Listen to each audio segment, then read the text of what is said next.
DGP MR Ajith കുമാറിനെതിരെ criminal case എടുക്കണമെന്നും FIR register ചെയ്യണമെന്നും ആവശ്യപ്പെട്ട് മുക്കം പോലീസിലും താമരശ്ശേരി കോടതിയിലും പരാതി.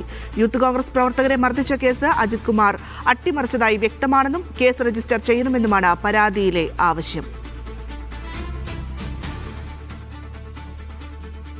ആലപ്പുഴയിലെ മർദ്ദനവുമായി ബന്ധപ്പെട്ടിട്ട് സസ്പെൻഷൻ ഉത്തരവിൽ വ്യക്തമായിട്ട് പറഞ്ഞിട്ടുണ്ട് ഇയാൾ നിയമവിരുദ്ധമായിട്ടാണ് ചെയ്തതെന്നും തെറ്റ് ചെയ്തിട്ടുണ്ട്, കുറ്റം ചെയ്തിട്ടുണ്ട്, അത് ക്രിമിനൽ ഒഫൻസ് ആണെന്നില്ല ഉറപ്പാണ്.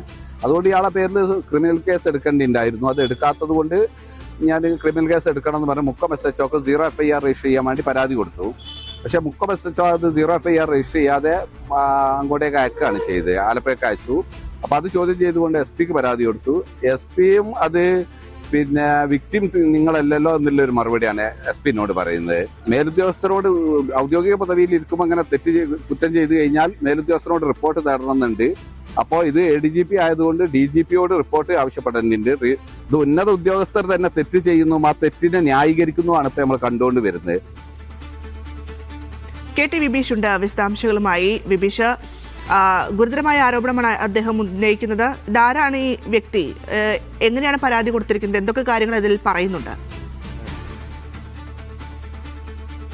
ഭദ്ര ചെറുവാടി സ്വദേശി CT മുനീറാണ് ഇപ്പോൾ പരാതി നൽകിയിരിക്കുന്നത്. അതായത് ആലപ്പുഴയിലെ രക്ഷാപ്രവർത്തനം അട്ടിമറി കേസ്, ആ രക്ഷാപ്രവർത്തനം സംബന്ധിച്ച ആ കേസ് അട്ടിമറിച്ചു എന്നത് സംബന്ധിച്ചാണ് ഇപ്പോൾ പരാതി നൽകിയിരിക്കുന്നത്. അതായത് അജിത് കുമാറിനെതിരെ ക്രിമിനൽ ചട്ടപ്രകാരം കേസെടുത്ത് തുടരന്വേഷണം നടത്തണം. ഇദ്ദേഹത്തെ സസ്പെൻഡ് ചെയ്താൽ മാത്രം പോരാ, ഇദ്ദേഹത്തെ സസ്പെൻഡ് ചെയ്ത ഉത്തരവിൽ തന്നെ ഇദ്ദേഹം കേസിൽ എത്രമാത്രം ഇടപെട്ടു, എങ്ങനെയൊക്കെ ഇടപെട്ടു എന്നതടക്കമുള്ള കാര്യങ്ങൾ പറയുന്നുണ്ട്. അതിനാൽ ആ കാര്യം ചൂണ്ടിക്കാട്ടി കേസെടുത്ത് മുന്നോട്ട് പോകണം എന്നാണ് ഇദ്ദേഹം പരാതിയിൽ പറയുന്നത്. മുക്കം പോലീസ് ഈ സംഭവത്തിൽ കേസെടുത്തിരുന്നില്ല. ഇതോടുകൂടി ഇദ്ദേഹം കോടതിയെ സമീപിച്ചിരിക്കുകയാണ്. ഇപ്പോൾ താമരശ്ശേരി കോടതിയിലും ഇദ്ദേഹം ഹർജി നൽകിയിട്ടുണ്ട്.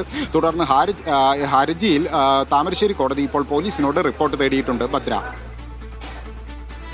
ശരി, MR അജിത് കുമാറിനെതിരെയാണ് ഇപ്പോൾ വീണ്ടും പരാതി ഉയർന്നിരിക്കുന്നത്.